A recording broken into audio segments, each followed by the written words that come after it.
जय श्री राम। अयोध्या कांड का 56वां सर्ग। वन की शोभा देखते दिखाते हुए श्री राम आदि का चित्रकूट में पहुंचना। वाल्मीकि जी का दर्शन करके श्री राम की आज्ञा से लक्ष्मण द्वारा पर्णशाला का निर्माण तथा उसकी वास्तु शांति करके उन सब की कुटी में प्रवेश। तदंतर रात्रि व्यतीत होने पर रकुल शिरोमणि श्री राम ने अपने जागने के बाद वहां सोए हुए लक्ष्मण को धीरे से जगाया और इस प्रकार कहा। शत्रुओं को संताप देने वाले सुमित्रा कुमार, मीठी बोली बोलने वाले सुखपिक आदि जंगली पक्षियों का कलरव सुनो। अब हम लोग यहाँ से प्रस्थान करें, क्योंकि प्रस्थान के योग्य समय आ गया है। सोए हुए लक्ष्मण ने अपने बड़े भाई द्वारा ठीक समय पर जगा दिए जाने पर निद्रा, आलस्य तथा राह मिलने की थकावट को दूर कर दिया। फिर सब लोग उठे और यमुना नदी के शीतल जल में स्नान आदि करके ऋषि मुनियों द्वारा सेवित चित्रकूट के उस मार्ग पर चल दिए। उस समय लक्ष्मण के साथ वहां से प्रस्थित हुए श्री राम ने कमल नयनी सीता से इस प्रकार कहा। विदेहराज नंदिनी, इस वसंत ऋतु में सब ओर से खिले हुए इन पलाश वृक्षों को तो देखो।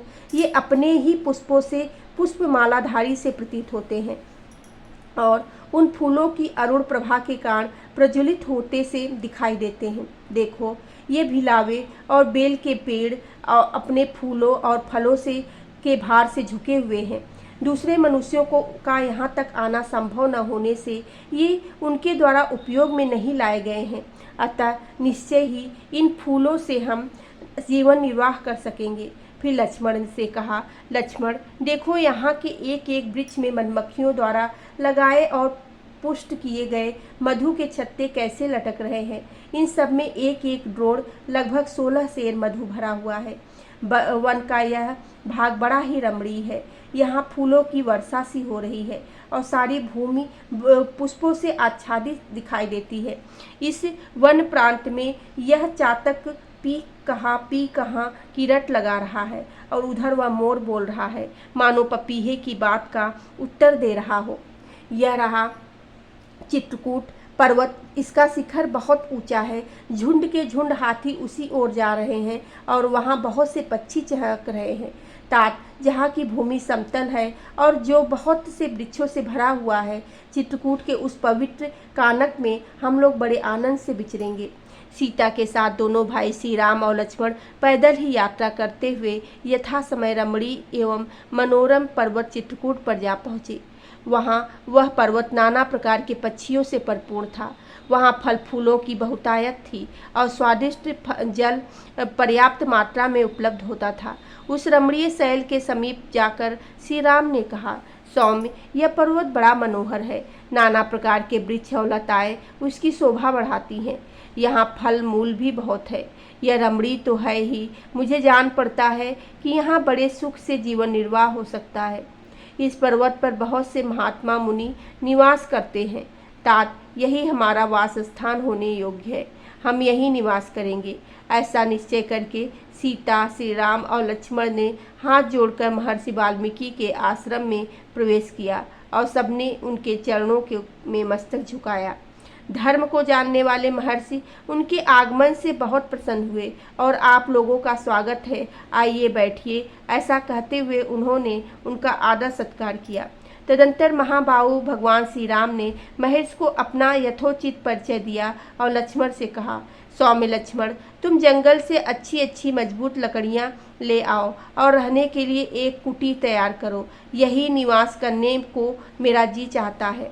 श्री राम की यह बात सुनकर शत्रुदमन लक्ष्मण अनेक प्रकार के वृक्षों की डालियां काट लाए और उनके द्वारा एक पर्णशाला तैयार की। वह कुटी बाहर भीतर से लकड़ियां ही दीवार से सुस्थिर बनाई गई थी और उसे ऊपर से छा दिया गया था, जिससे वर्षा आदि का निवारण हो।